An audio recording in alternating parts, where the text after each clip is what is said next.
The stars were dying. Not literally and not yet. But, to Commander Valrus of the Galactic Council Defense Fleet, it felt that way. From the bridge of the Dawn's Promise, she watched the tactical display flicker and fail as another Allied cruiser vanished in a burst of white-hot plasma. 17 ships remained. An hour ago, there had been 63. "Commander, the Havern are forming up for another push," her tactical officer reported, his mandibles clicking with barely contained panic. He was Kathraki, a species renowned across the galaxy for their calm under fire. That legendary calm was gone now, replaced by something that looked disturbingly like terror. Valrus said nothing. What was there to say? The battle was already lost. The mathematics were simple and brutal. 17 battered ships could not defeat 300 fresh warships, no matter how skilled the crews or how desperate the need. Across the black void of Sector 9, the enemy waited with the patience of apex predators. 300 Haven warships hung in perfect geometric formation, a living wall of chitinous-hulled vessels that pulsed with bioluminescent menace. They did not hurry. They did not need to. The Haven Collective fought with the patience of predators that knew their prey had nowhere left to run. And they had been right every time before. "All ships," Valrus transmitted, her voice steady despite the tremor in her claws, "pull back to defensive ring formation. Concentrate fire on their lead dreadnoughts. If we're going to fall, we fall fighting." Acknowledgements flashed across her console, brave words from dying crews who knew they were speaking their last transmissions. The Havern advanced with deliberate precision. Their weapons spoke first, lances of crimson energy that crossed the distance in heartbeats.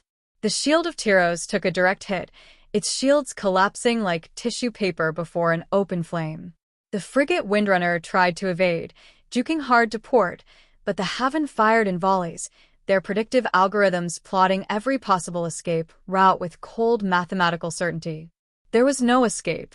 Valrus watched as ships crewed by people she'd known for decades simply ceased to exist. Entire crews, entire histories, entire futures erased in flashes of light. "Distress beacon is still transmitting," her communications officer said quietly, his voice hollow. No response. Of course there wasn't. The Galactic Council had already evacuated this sector. The core worlds were preparing their final defenses, not to win, but to buy time for the evacuation fleets to carry civilians beyond the Havern's reach. Sector 9 was a sacrifice, a deliberate offering to slow the enemy's advance. Everyone here knew it. Everyone had volunteered anyway. "Commander," the sensors officer's voice cracked with something that wasn't quite fear, new contact.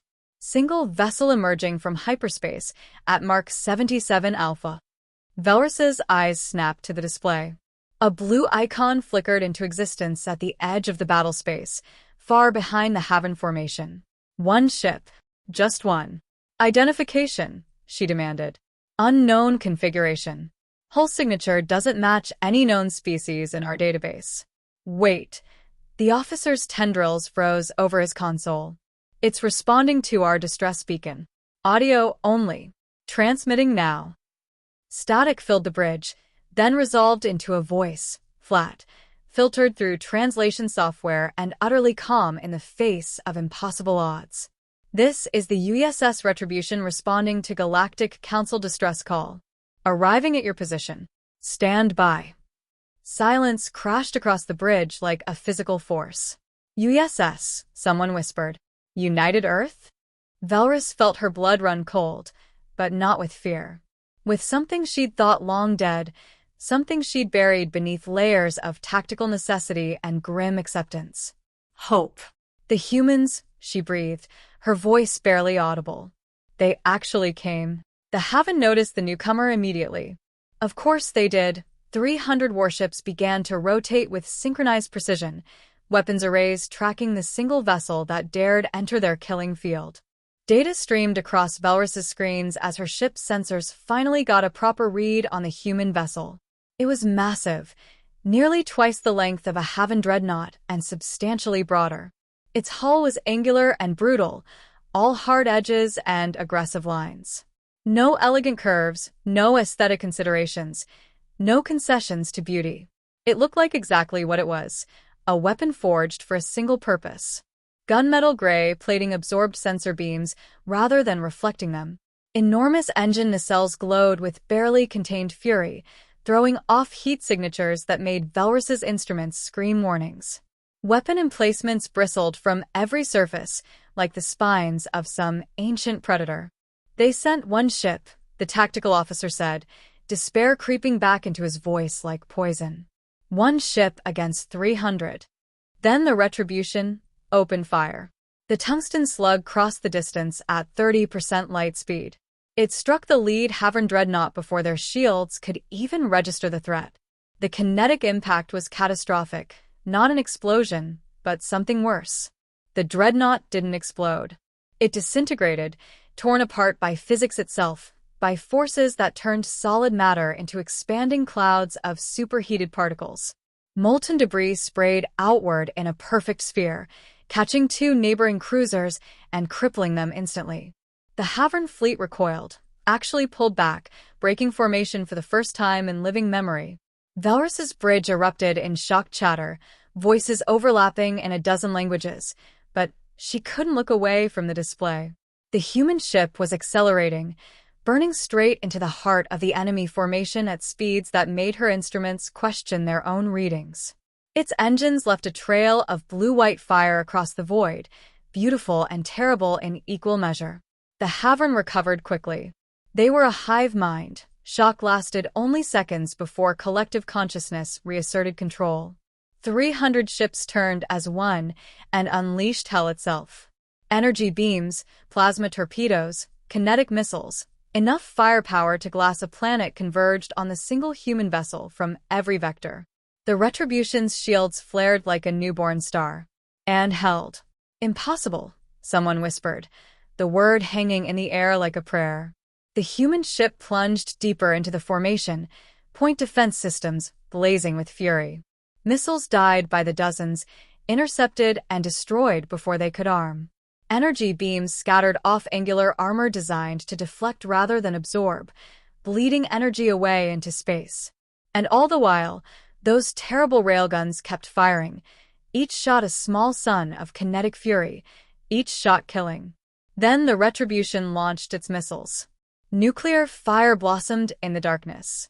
Not one warhead, not a dozen, hundreds. The void lit up with fusion detonations, each one powerful enough to crack a moon. Havern ships vanished in the expanding spheres of superheated plasma, their shields overwhelmed, their hulls reduced to vapor. Velrus realized she was standing, realized her entire bridge crew was standing, watching in stunned silence as the human dreadnought tore through the enemy formation like a knife through flesh, like a predator finally released among prey. The voice returned, still flat, still impossibly calm. Council vessels, recommend you clear the engagement zone. This is going to get loud. The Retribution's main guns began to charge. Velrus could see it on sensors. Massive energy buildup, far beyond anything the Council had ever fielded, beyond anything she'd thought possible. All ships, she ordered, her voice shaking with something between terror and exhilaration. Full retreat. Get clear. Now. As her fleet pulled back, Velrus watched the human ship stand alone against 300 enemies.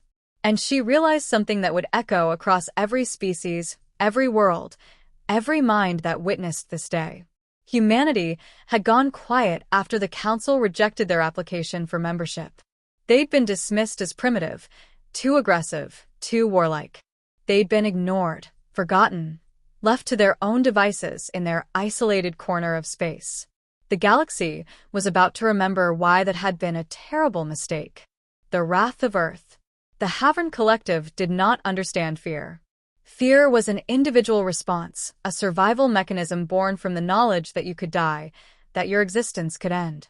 The Havern were beyond such primitive emotions. They were one mind across billions of bodies, one consciousness distributed through flesh and metal and the cold mathematics of war. When 10,000 of their vessels died, the collective felt inconvenience, nothing more. But now, as the human dreadnought carved through their formation like a scythe through wheat, something new rippled through the hive mind. Not fear, they had no word for it, no concept to frame it. But if they had been capable of such things, they would have called it doubt. The Retribution did not fight like other species. Galactic warfare was elegant, calculated, almost ceremonial. Fleets maneuvered at range. Shields absorbed damage while engineers rerouted power. Battles were won through superior tactics and firepower applied over hours or days. There were rules, unspoken perhaps, but understood. War was a chess game played with starships, governed by conventions that everyone honored. Humanity had never learned those rules. Or perhaps they had learned them and simply chose to ignore them. The human ship burned straight into the thickest concentration of Haven vessels, engines screaming at full military power. Its railguns fired in a rhythm that sounded almost like a heartbeat.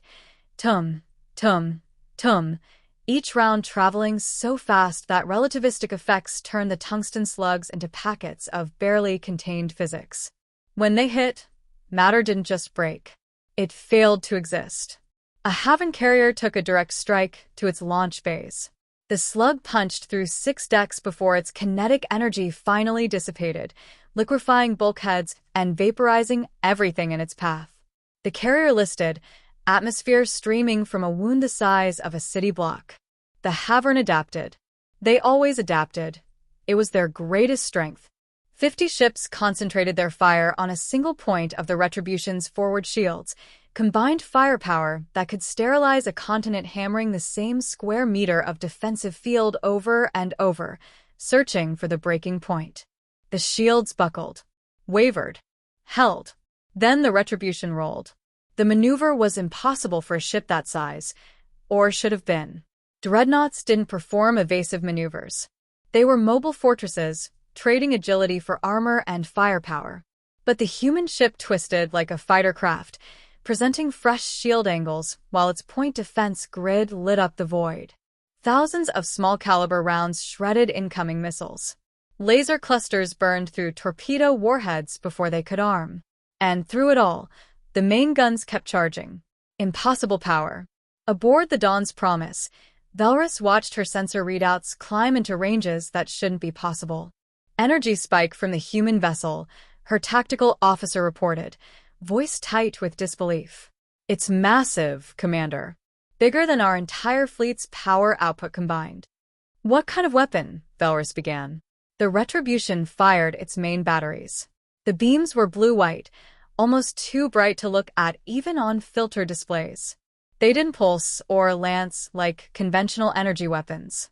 They were continuous streams of directed energy that connected the human ship to its targets like bridges made of starfire. The Haven dreadnoughts caught in those beams simply melted. Armor that could withstand plasma fire, hull plating designed to ablate under energy weapons. None of it mattered. The heat was too intense, too focused. 3 dreadnoughts died in the first volley, stopped being ships and became expanding clouds of superheated metal vapor. Mother of the stars, Valrus whispered. The Haven formation collapsed inward, abandoning their perfect geometry for raw concentration of force. If they could not defend, they would overwhelm. 200 ships converged on the Retribution from all vectors, above, below, all sides. There was nowhere to evade, nowhere to run. The human ship didn't try to evade. Instead, it detonated a ring of nuclear warheads in a perfect sphere around itself. The sensors whited out. When they cleared, Valrus saw the aftermath. Dozens of Haven ships tumbling through space, hulls scorched, systems failing, their perfect coordination shattered. The Retribution emerged from the center of the blast sphere, shields flickering but intact, like a demon stepping out of hell's own furnace. How? Someone on the bridge asked, voice breaking. How are they not dead? Valrus stared at the tactical display, at the impossible ship that refused to die. And something clicked in her mind, a memory from decades ago when Earth had first applied for Council membership. The human delegation had been polite but firm when the Council suggested they adopt standard galactic defensive technologies. We appreciate the offer, the human ambassador had said, but we'll stick with what works for us. The Council had taken it as arrogance, as primitive stubbornness. They'd been wrong. Humanity hadn't rejected galactic technology, because they were too proud to learn. They'd rejected it because they'd already solved the problems differently. Harder ways, cruder ways perhaps, but ways that worked, ways that had been forged in the crucible of their own brutal history. The Retribution didn't have elegant energy shields that could be calibrated and tuned with precision. It had overlapping defensive fields powered by reactors that burned hot enough to make stars jealous. It didn't have sophisticated electronic warfare suites. It had so much armor that it could take hits that would vaporize other vessels and keep fighting. It was a ship built by a species that had learned to wage war before they'd learned to leave their own atmosphere. A species that had nearly destroyed itself a dozen times and had somehow, impossibly, survived each time. Breaking the hive. The Havern tried a different approach. Boarding pods launched by the hundreds, organic vessels that could latch onto enemy hulls and burn through. Once inside, Havern soldiers would overwhelm defenders through sheer numbers. It was a tactic that had worked against every species they'd encountered. The pods reached the Retribution's hull, latched on with living claws, began to cut through armor with molecular acid. Then the human ship's hull electrified. Millions of volts arced across the armor plating, frying every boarding pod in seconds. Those that survived the initial shock were blown clear by explosive bolts embedded in the hull, tumbling away into space like discarded toys. A new voice joined the battle. Human, but different from the first. Younger. Angrier. "Nice try, you ugly bastards, but if you want on this ship, you're going to need to knock first." Laughter echoed across the comm channel. Human laughter. In the middle of a battle that would decide the fate of entire civilizations, the humans were laughing. Velrus felt a chill run down her spine. What kind of species laughed in combat? The Retribution dove deeper into the Haven formation, and now its secondary batteries opened up, hundreds of smaller guns that Velrus's sensors had almost missed in the chaos. They fired solid rounds, primitive kinetic weapons that shouldn't have been effective against modern warships. But volume had a quality all its own. The storm of projectiles shredded fighter craft, crippled sensors, destroyed communications arrays, and turned the space around the human ship into a no-go zone of flying metal. Havern vessels that got too close were simply hammered into scrap.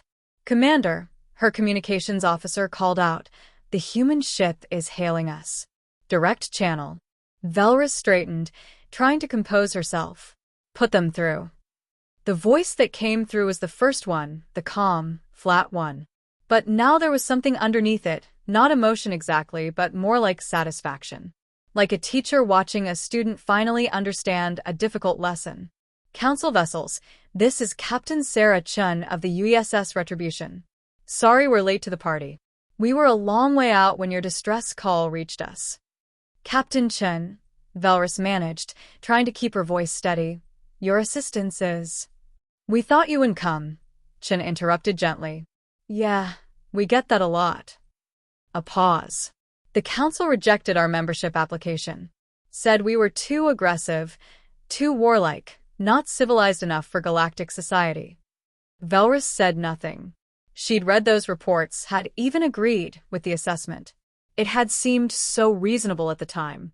"Turns out," Captain Chin continued, and now there was definitely something like humor in her voice, "being warlike has its advantages. Ma'am, recommend your fleet hold position. We're going to finish this." Finish. Velrus looked at her tactical display. There were still over 150 Havern ships. "Captain, even with your vessel's capabilities." "Commander Velrus, with all due respect, we didn't come here to survive. We came here to win. Watch and learn." The channel closed.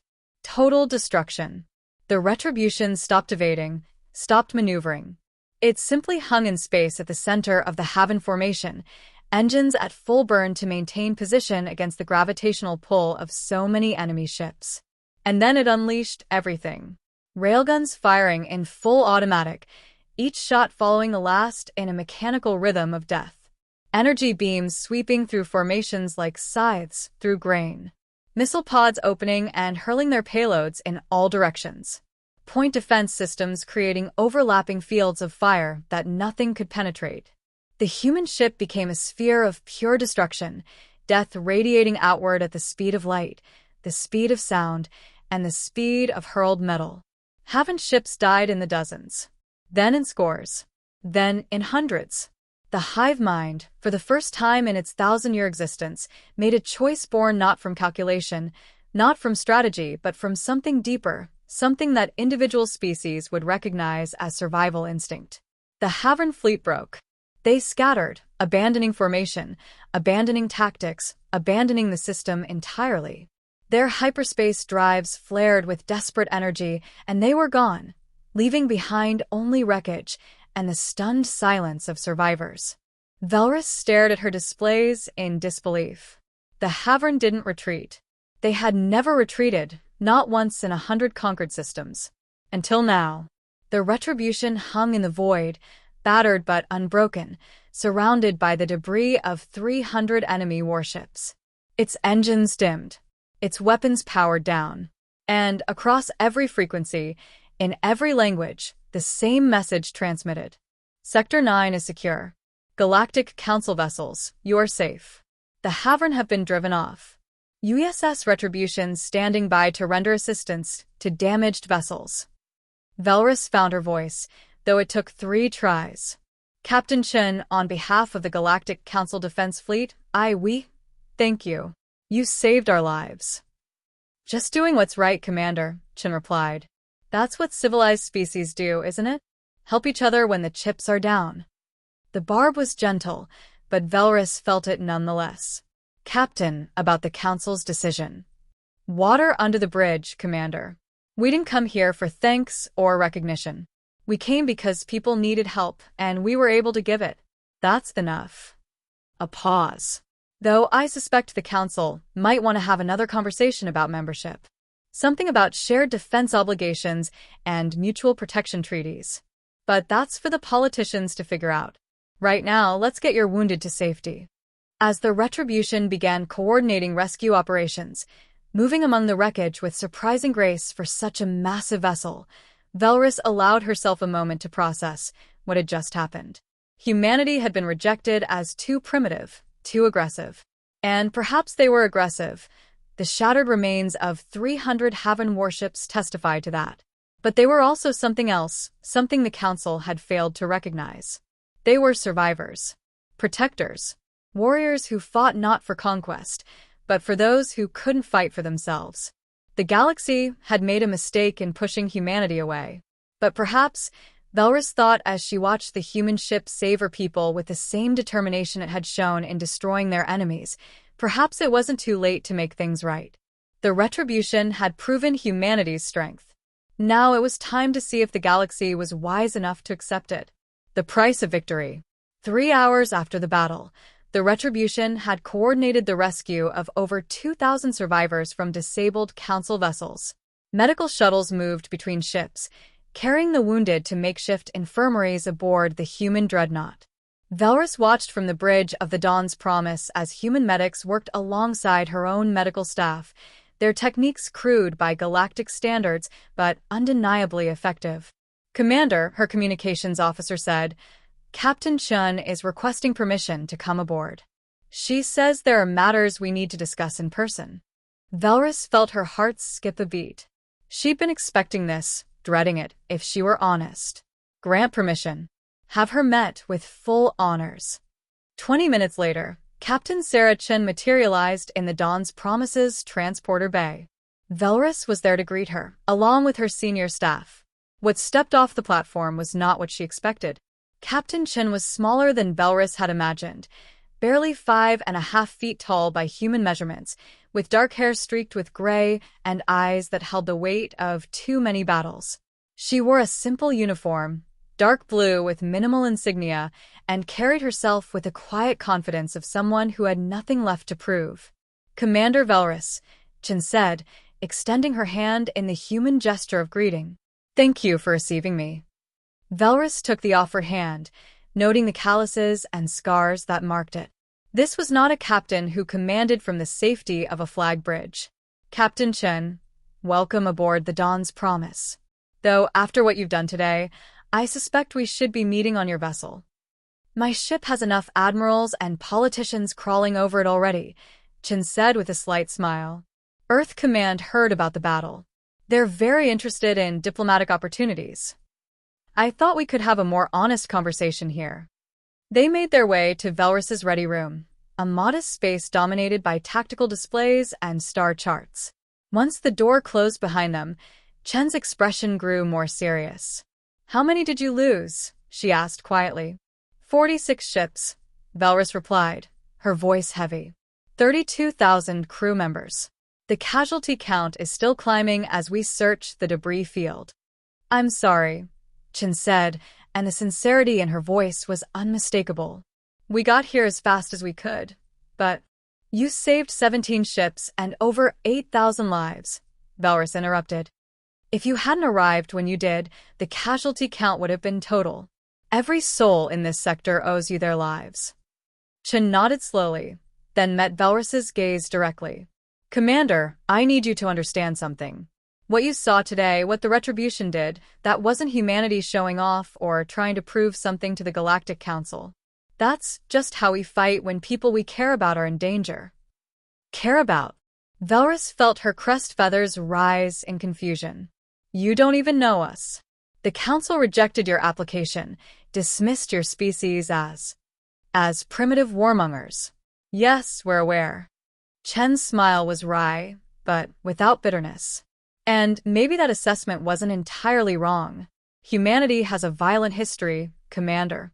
We've fought more wars than most species fight in their entire existence. We've nearly destroyed ourselves more times than I can count.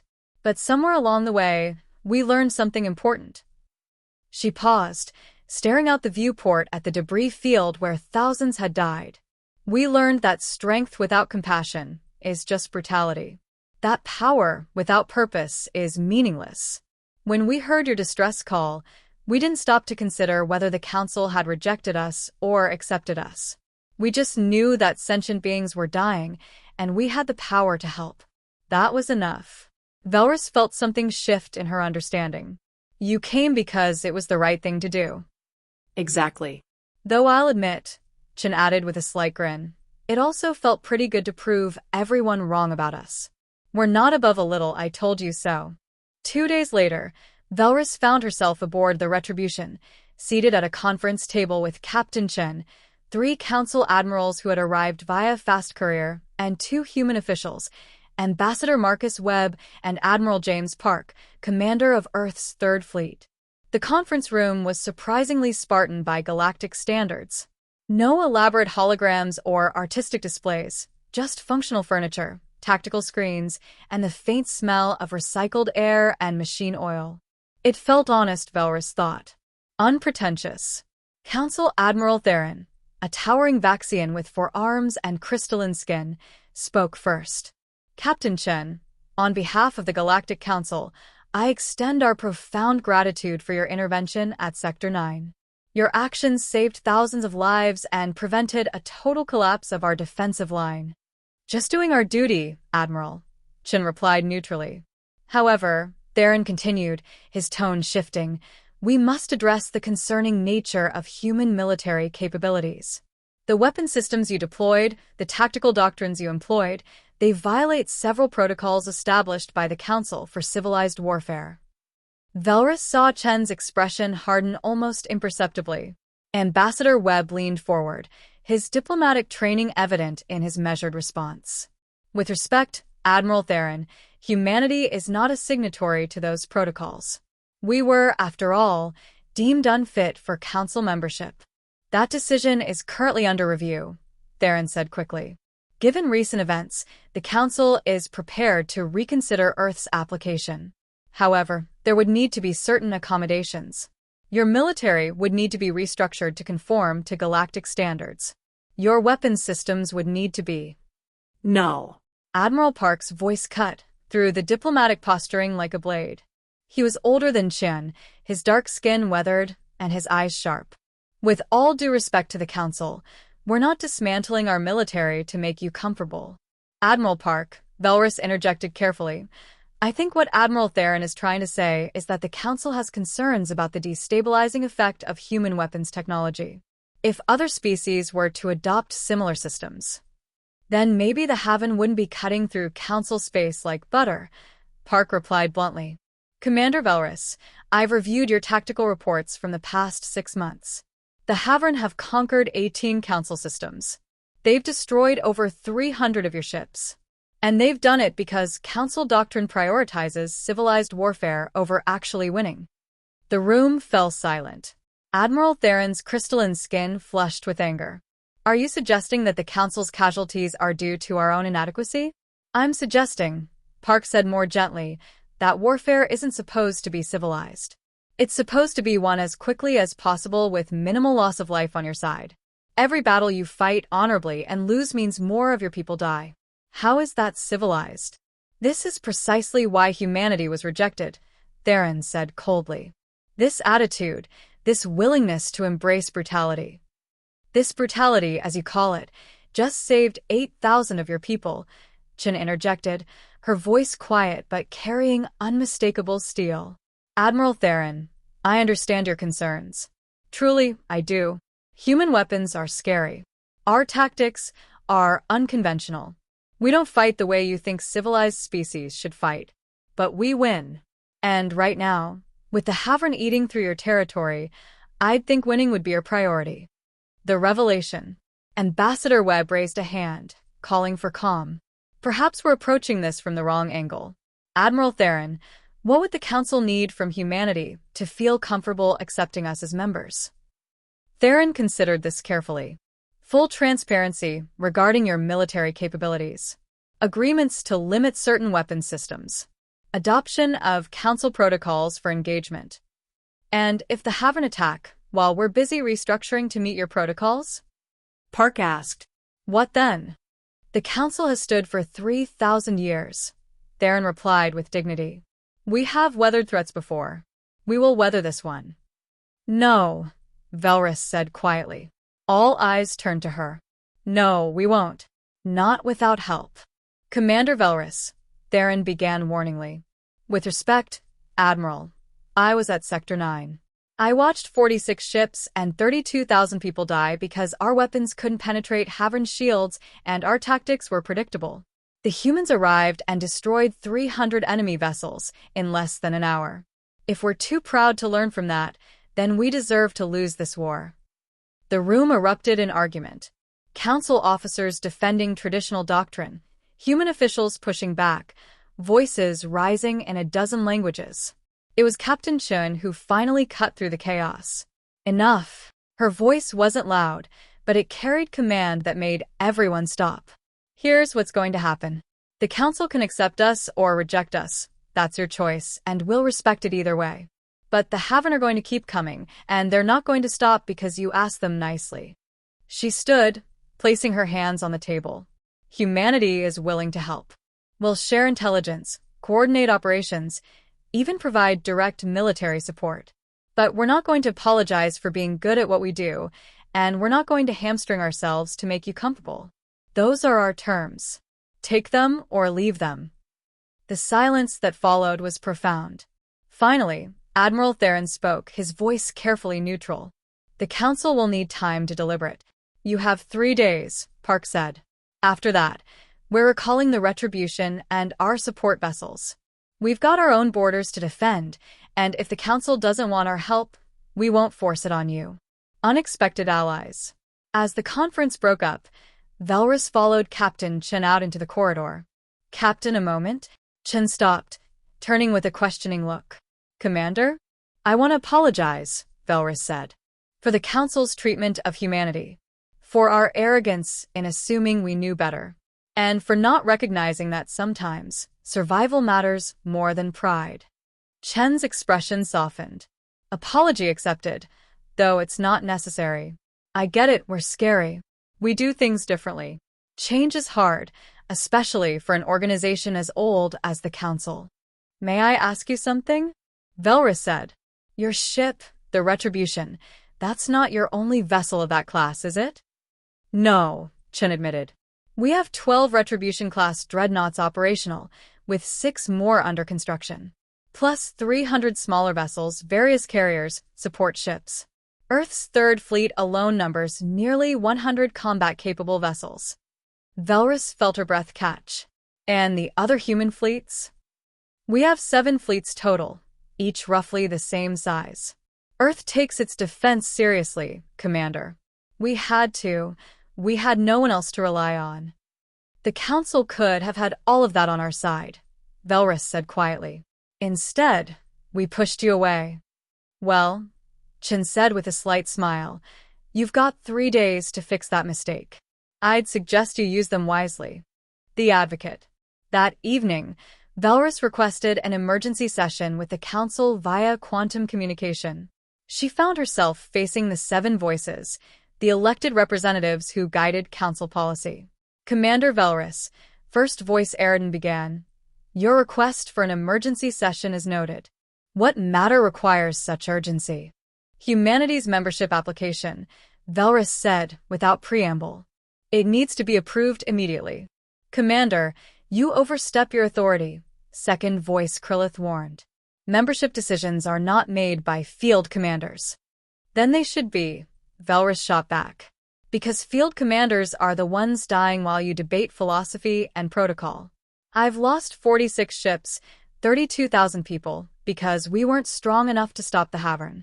Humanity destroyed 300 enemy vessels in under an hour. We need them. Need is not the same as want. Third Voice Melara said gently. Yes, humanity possesses formidable military capabilities. But at what cost? Their weapons violate every principle of civilized warfare.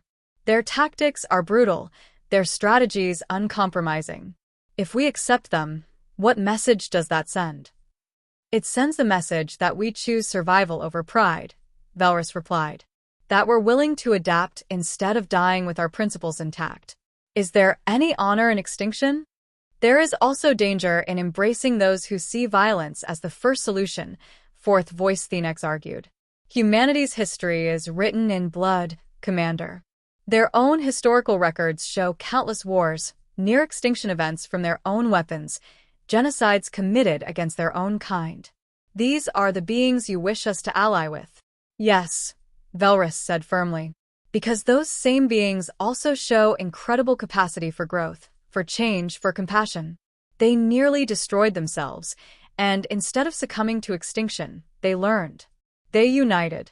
They reached for the stars not to conquer, but to explore. And when they heard our distress call, they didn't hesitate. They didn't debate. They just came to help. She pulled up footage from the battle, letting the Council watch as their retribution tore through the Havern fleet. But she also showed them the aftermath. Human medics working tirelessly to save Council wounded, human engineers repairing damaged vessels, Captain Chen coordinating rescue operations with the same intensity she'd shown in combat. This is humanity, Velrus said. Yes, they're warriors. Yes, they're dangerous. But they're also healers, protectors, and allies.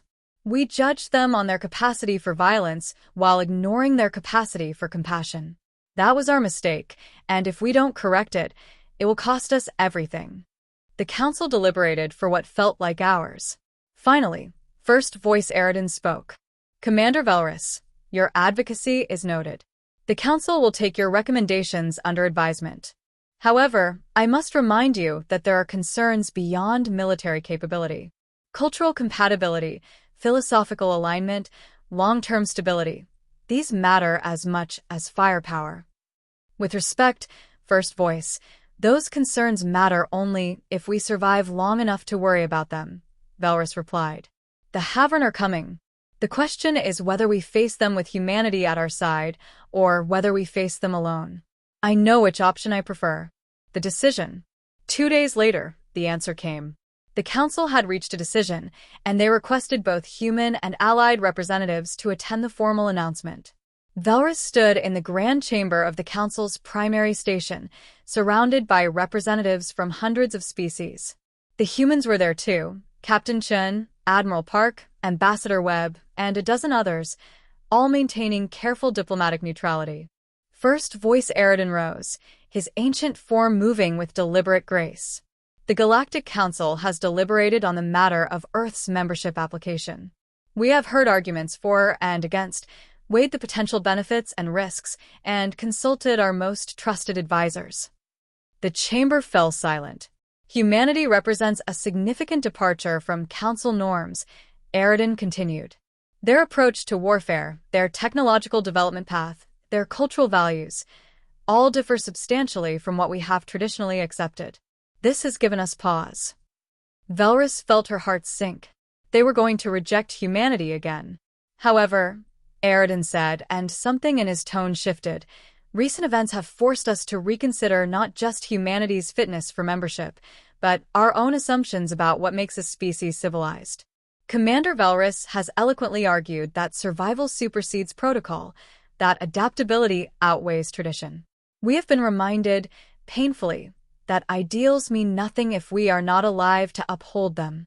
He turned to face the human delegation directly. Therefore, it is the decision of this council that Earth's application for membership is approved, effective immediately. Humanity will be granted full membership rights, including voting representation, access to council resources, and participation in all defensive alliances. The chamber erupted in noise, some cheering, some protesting, all shocked. Velrus felt tears forming in her eyes. However, Aridin raised his voice, calling for silence. This approval comes with conditions. Not restrictions on your weapons or tactics. We have learned that such demands are both impractical and hypocritical. Rather, we ask for cooperation, for shared knowledge, for patience as we learn to work together. Captain Chen stepped forward, her expression carefully controlled. First voice Aridin. On behalf of humanity, we accept the Council's offer of membership. We pledge to work in good faith with all Council species, to share our knowledge freely, and to stand in defense of any member world that faces aggression. We ask only to be judged by our actions rather than our history. That seems more than fair, Captain Chen. Aridin replied with what might have been a smile. Welcome to the Galactic Council. May this partnership prove beneficial to all involved. New beginnings. In the days that followed, everything changed rapidly. Human military advisors were assigned to Council fleets, sharing tactical doctrines and training crews in unconventional warfare. Human engineers worked alongside Council scientists, combining technologies in ways neither could have achieved alone. And slowly, cautiously, the two cultures began to merge. Velrus found herself appointed as liaison to the Human Third Fleet, working directly with Admiral Park to coordinate joint operations. It was challenging. Human communication styles were direct to the point of rudeness by Council standards, and their approach to problems was often unsettlingly aggressive. But it was also exhilarating. For the first time in her career, Velrus felt like they were actually making progress against the Havern threat. 3 weeks after humanity's acceptance into the Council, a joint Human Council fleet engaged a Havern invasion force at the Kepler station. The result was a decisive victory, the first true Council victory in the war. Human firepower combined with Council coordination proved devastating. The Havern, confronted with an enemy that could match their ferocity while outmaneuvering their formations, retreated for the first time in Council memory. Velrus watched the battle reports with satisfaction. This was what they could accomplish together, what they should have been accomplishing all along, if pride and prejudice hadn't stood in the way. She thought about Captain Chen's words, "Strength without compassion is just brutality. Power without purpose is meaningless." Humanity had both strength and compassion. They had the power to destroy and the wisdom to protect. And now, finally, the galaxy was learning to see them not as primitive warmongers, but as the allies they had always offered to be. The war with the Havern was far from over. But for the first time, the Galactic Council had hope. And that hope wore a human face. As Velrus stood on the bridge of the Dawn's Promise, watching a mixed fleet of human and Council vessels patrol the sector that had nearly been her grave, she allowed herself a small smile. The galaxy was changing. And perhaps, just perhaps, it was changing for the better. 6 months after humanity's acceptance into the Galactic Council, Velrus found herself once again aboard the Retribution, but this time for very different reasons. The human dreadnought had become the flagship of Joint Task Force 17, a mixed fleet of 30 human vessels and 45 Council ships, the first truly integrated fighting force in galactic history. The bridge was a fascinating blend of cultures now. Human officers worked alongside Kathraki tacticians, Vaxian engineers, and Taurian communications specialists. The initial awkwardness had given way to efficient cooperation, though the cultural differences still provided occasional moments of confusion or humor. Commander Velrus, Captain Chen called from the command chair. We're receiving telemetry from the scout ships. The Havern are massing at the Tertian Nebula. Looks like they're preparing another push toward Council Core worlds. Velrus moved to the tactical display, her practiced eye analyzing the enemy formation. 300 ships again. They never learn, do they? Actually, interjected Lieutenant Marcus Chen, the captain's nephew and the fleet's intelligence officer. They have learned. These aren't regular Havern vessels. Our scans show significant modifications. Heavier armor, redundant shield generators, improved point defense systems. They've been studying our tactics. Good, Admiral Park said from his position at the Strategic Command Station. The grizzled officer had transferred his flag to the Retribution to oversee the Joint Task Force. Means they're scared. Scared enemies make mistakes. Or they adapt and become more dangerous, Velrus countered. We shouldn't underestimate them. Agreed, Chen said. Which is why we're not going in alone. Commander Velrus, how long until your reinforcements arrive? The Vaxian 4th Fleet will be here in 2 hours, Velrus replied, pulling up the deployment schedules. Admiral Theron himself is leading them. He's specifically requested to participate in this operation. Park raised an eyebrow. The same Theron who wanted to dismantle our military 6 months ago? The same, Velrus confirmed with a slight smile. Turns out, seeing your tactics work repeatedly has a way of changing minds. He's been implementing some of our training protocols with his fleet. The results have been impressive. Chun leaned back in her chair, a thoughtful expression on her face. You know what strikes me? 6 months ago, we were fighting to prove ourselves. Now we're fighting together. That's the real victory, isn't it? Not the battles we win, but the bridges we build. Don't get too philosophical on us, Captain, Park grumbled, though there was warmth in his voice. We've still got a battle to plan. The engagement at Tertian Nebula would become a textbook example of integrated warfare. When the battle began, it was clear the Havern had indeed adapted. Their improved defenses held against the initial human railgun volleys, and their new tactical algorithms predicted and countered several of the unconventional maneuvers that had proven so effective before. But they hadn't counted on the Council forces adapting as well.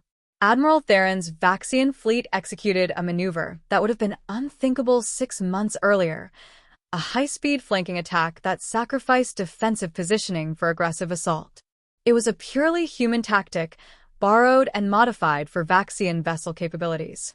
The Havern, expecting the Council ships to maintain their traditional defensive formations, were caught completely off guard. While the Havern scrambled to respond to Theron's assault, the human vessels executed a Council maneuver, a coordinated withdrawal that looked like retreat, but was actually a calculated repositioning.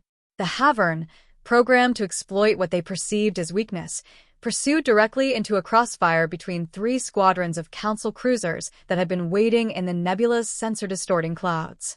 It's beautiful, Velrus breathed, watching the tactical display. We're using their assumptions against them. They expect humans to attack and Council forces to defend, so we do the opposite. It's called adaptation, Commander, Chen replied with satisfaction. Something we're all getting better at. The battle lasted 43 minutes, coincidentally, the exact same duration as the Battle of Sector 9. But this time, the casualties were minimal. 7 ships damaged, none destroyed. The Havern fleet, caught between enemies that no longer fought in predictable patterns, broke and fled after losing 76 vessels. In the aftermath, as damaged Havern ships were boarded and survivors taken prisoner, Velrus found herself in the Retribution's observation deck with Captain Chen and Admiral Theron. I owe you an apology, Captain Chen, Theron said, his crystalline skin pulsing with what Velrus had learned was embarrassment in Vaxians. I fought your membership application. I argued that humanity was too dangerous, too uncontrolled. I was wrong. You were cautious, Chen corrected gently. Given your limited information about us, your concerns were reasonable. What matters is that you were willing to change your mind when presented with new evidence. That takes courage, Admiral. The Council would have fallen without your intervention at Sector 9, Theron continued. And now, working together, we're actually winning this war. The Havern have lost more territory in the last 6 months than they gained in the previous 2 years. Your tactics, combined with our coordination and resources, it's proving unstoppable. Not unstoppable, Velrus warned. The Havern are adapting too. Eventually, they'll find counters to our combined tactics. We need to keep evolving, keep surprising them. Which is why I've been authorized to extend an invitation, Theron said, turning to Chin. The Council wants to establish a joint military academy. Human instructors teaching Council cadets, Council strategists sharing centuries of experience with human officers. A place where both our approaches can merge into something greater than either alone. Chen's eyes lit up. A military academy dedicated to integrated warfare doctrine. That's actually brilliant. Where would you build it? We were thinking Earth, Theron said, and Velrus saw surprise flash across Chen's face. Your homeworld has become something of a symbol in the Council, proof that strength and compassion can coexist. It seems fitting that the next generation of defenders should train there. For a moment, Chen seemed at a loss for words. Then she smiled, a genuine, warm expression that transformed her usually serious face. I think Earth would be honored to host such an academy, Admiral.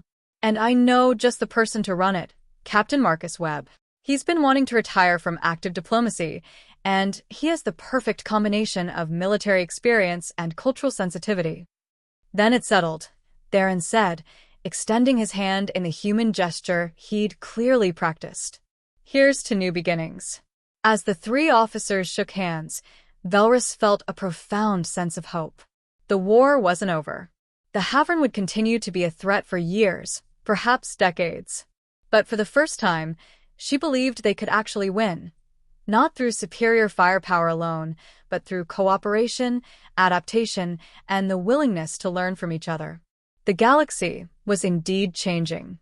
And humanity, the species once rejected as too primitive and too dangerous, had become the catalyst for that change. They had proven that strength without wisdom was hollow, but wisdom without strength was meaningless.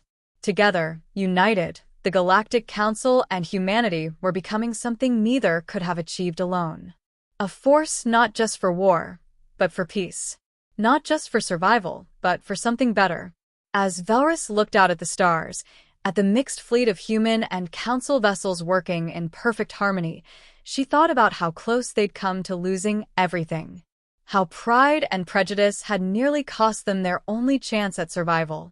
But they'd learned. They'd adapted. They'd grown. And that, perhaps, was the most human lesson of all.